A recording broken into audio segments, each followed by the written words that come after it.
मुंबई एक ऐसा शहर जहां सपने बिकते हैं लेकिन खौफ मुफ्त में मिलता है। और इसी शहर की पुरानी एक दगड़ी चौल ने एक ऐसा नाम पैदा किया जिसे लोगों ने डैडी कहा, अंडरवर्ल्ड ने डॉन और अदालतों ने मुजरिम। ये कहानी है अरुण गवली की, लेकिन सबसे बड़ा झटका गवली की पहली कमाई खून से नहीं बल्कि मिल वर्कर के नौकरी से शुरू हुई थी। तब किसी ने नहीं सोचा था कि यही लड़का एक दिन दाऊद इब्राहिम को खूनी दुश्मनी की सीधी टक्कर देगा। और सुनिए असली हैरानी, दगड़ी चौल के उन्हीं कमरों में कथित तौर पर पुलिस के सामने गवाह गूंगे हो गए। लेकिन क्यों? क्या ये डर था या कुछ और? ये खुलासा आगे है। शुरू करने से पहले अगर आप असली अंडरवर्ल्ड की अनसुनी कहानियां सुनना पसंद करते हैं तो हमारे channel dark real crime stories Hindi को जरूर सब्सक्राइब कर ले, क्योंकि ये कहानी आपको एक ऐसे अंधेरे में ले जाने वाली है जहां सच भी डर की तरह लगता है।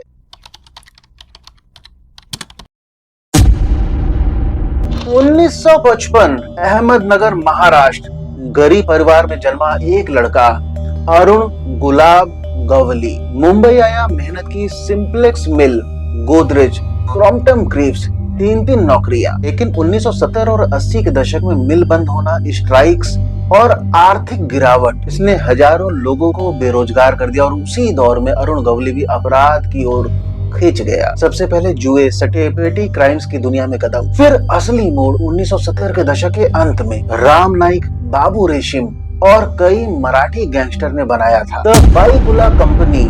और ये गैंग उस समय के कई स्थानीय गिरोहों से भिड़ता था। क्रॉम्पटन ग्रीव्स का पुराना साथी सदा पावले ने अरुण को बुलाया, अरुण तू भी आजा।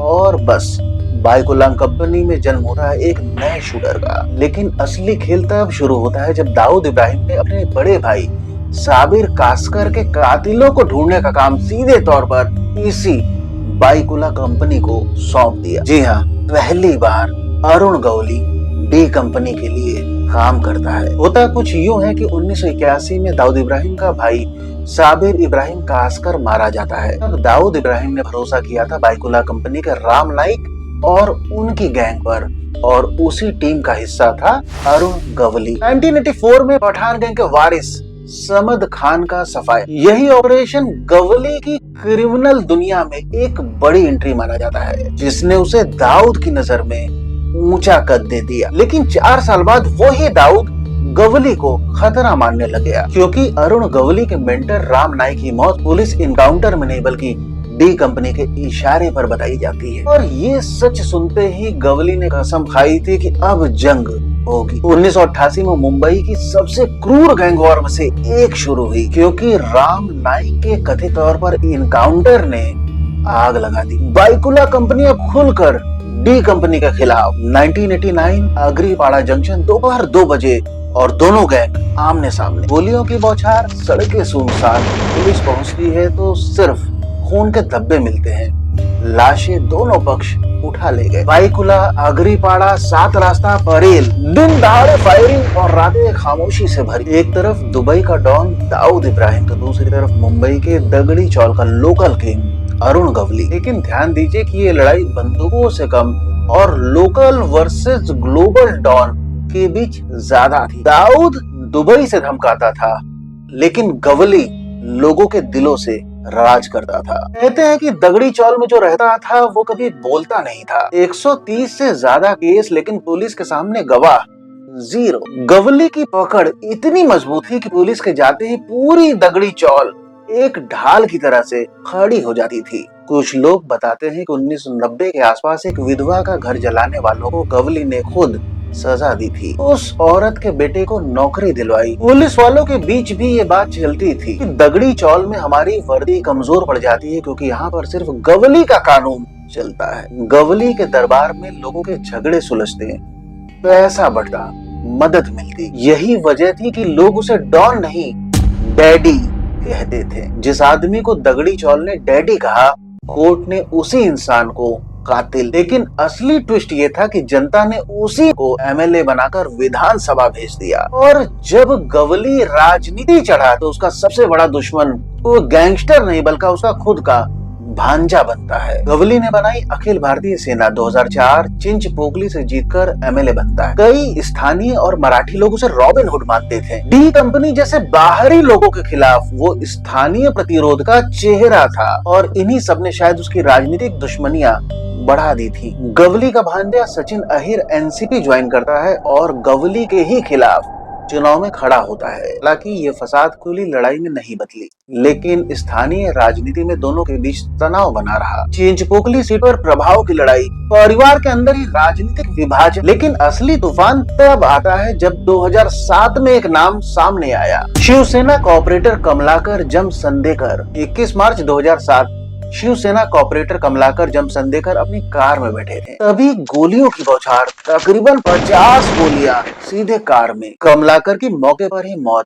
पुलिस ने जांच शुरू की, लेकिन सभी निशाने सीधे तौर पर अरुण गवली की तरफ ही इशारे कर रहे थे। अरुण गवली गिरफ्तार, उसके साथ 11 अन्य लोग, और आरोप था कमलाकर जमसंदेकर की हत्या का षड्यंत्र रचना। केस की सुनवाई शुरू हुई, लेकिन इस बार दगड़ी चौल की दीवारें भी गवली को नहीं बचा सकी। 2012 मुंबई सेशन कोर्ट का फैसला, अरुण गवली दोषी और सजा उम्र कैद। गवली ने अपील की, बॉम्बे हाई कोर्ट, फिर सुप्रीम कोर्ट, लेकिन हर जगह से अपील खारिज। अरुण गवली नागपुर सेंट्रल जेल में बंद होते हैं। हालांकि अभी हाल ही में सितंबर 2025 में सुप्रीम कोर्ट द्वारा अरुण गवली को बेल दी जाती है। एक तो उम्र का फैक्टर, इसके अलावा उसने अपनी सजा का बड़ा हिस्सा काट लिया है और कई वर्षों से उसकी अपील पेंडिंग भी थी। और यही मुंबई अंडरवर्ल्ड की सबसे बड़ी सच्चाई सामने आती है। दगड़ी चौल का डैडी, जो कभी 130 से ज्यादा केसों से बच गया, आखिरकार एक ही केस में फंसा, और वो भी राजनीति के खेल में। 76 साल का अरुण गवली जब वापस लौटकर दगड़ी चौल आया, सैकड़ों लोग सड़क पर जुटे थे और हर तरफ नारे लग रहे थे, डैडी आया, डैडी आया। अरुण गवली की कहानी सिर्फ अंडरवर्ल्ड तक ही सीमित नहीं रही, बल्कि बॉलीवुड ने भी इसे अपने पर्दे पर उतारा। 2017 में डैडी पिक्चर आती है, जिसमें अर्जुन रामपाल ने अरुण गवली की मुख्य भूमिका को निभाया था। फिल्म ने दिखाया मिल वर्कर से डॉन बनने तक का सफर, दगड़ी चौल का राज और राजनीति में एंट्री। डैडी बायोपिक गवली के उस पक्ष को दिखाते हैं जिसमें कई लोग उसे एक लोकल हीरो के रूप में देखते हैं। इसके अलावा 1998 में राम गोपाल वर्मा की क्लासिक पिक्चर सत्या, जिसमें मनोज बाजपेयी अभिनीत भीखू मात्रे का किरदार अरुण गवली से ही प्रेरित माना जाता है। जिसमें दिखाया जाता है मुंबई अंडरवर्ल्ड की कच्ची पक्की गलियां, स्थानीय गैंग वॉर्स और पुलिस तथा गैंगस्टर की खूनी लड़ाई। इसके अलावा 2013 में जॉन इब्राहिम की picture shoot out at Wadala आती है, जिसमें 1982 के मुंबई गैंग वॉर्स को दिखाया गया है। हालांकि ये मूवी मेनली माया डोलस केस पर आधारित है, लेकिन उसी दौर की गैंग राजनीति में गवली का नाम भी जुड़ा हुआ था। अगर मुंबई अंडरवर्ल्ड के चश्मे से देखें तो ये तीनों फिल्में उस सुनहरे दौर को दिखाती हैं जब एडी दगड़ी चौल से आखा मुंबई पर राज करता था। तो यही थी कहानी अरुण गुलाब गवली की, जो मिल वर्कर से मुंबई अंडरवर्ल्ड का डैडी बना, दाऊद इब्राहिम को चुनौती दी, एमएलए बना और आखिरकार उम्र कैद की सजा पाता है। पर अब डैडी वापस आ चुका है। लेकिन दगड़ी चौल की कहानी यहाँ खत्म नहीं होती, उसकी दीवारों में और भी राज दफन है, क्योंकि मुंबई अंडरवर्ल्ड में और भी कई नाम है। छोटा राजन, छोटा शकील, वरदराजन मुदलियार और न जाने कौन कौन। आप किसकी कहानी सुनना चाहेंगे अगली बार? कमेंट में जरूर बताइएगा। और अगर आपने अपना अगला नाम चुन लिया तो बस एक काम कीजिए, हमारे channel dark real crime stories Hindi को सब्सक्राइब कर दीजिए, क्योंकि यहाँ हर हफ्ते सच, सबूत और खौफ तीनों मिलते हैं। तब तक के लिए stay safe, stay aware and stay informed. शुक्रिया।